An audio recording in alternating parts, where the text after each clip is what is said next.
For people with breast cancer, the time spent receiving treatment, coordinating care, traveling to doctor's appointments, it really can be overwhelming. Yeah, 8 News Now anchor Kirsten Joy sat down with a breast cancer survivor to talk about the best way to handle the stress and manage the time.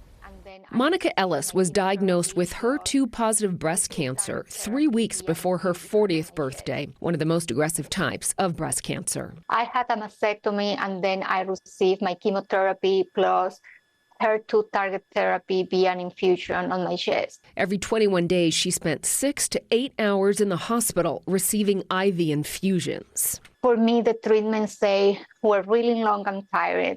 And while I was in the hospital, I was also struggling mentally and physically to juggle with my work and my family life. It's really important to set expectations with patients. Dr. Julie Nangia says in addition to understanding your type of cancer, it's important to know ahead of time everything involved with treatment. Experts are now encouraging researchers to include data regarding time spent receiving treatment, coordinating care, and traveling to doctor's appointments in future studies so patients understand the time-related burdens associated. That's going to impact their everyday life, their job schedules, how they can take care of their families.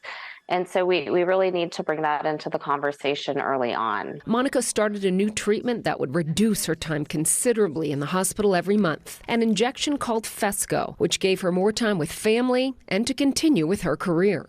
It's approved for patients that have stage 2, 3, or 4 HER2-positive breast cancer in combination with a medicine called docetaxel or chemotherapy. Monica also has this advice for anyone newly diagnosed with breast cancer. To advocate for themselves, to stay always in contact with their healthcare provider, and to take one day at a time. The Phesgo injection requires 15 to 30 minutes in the hospital versus 8 hours. Brian.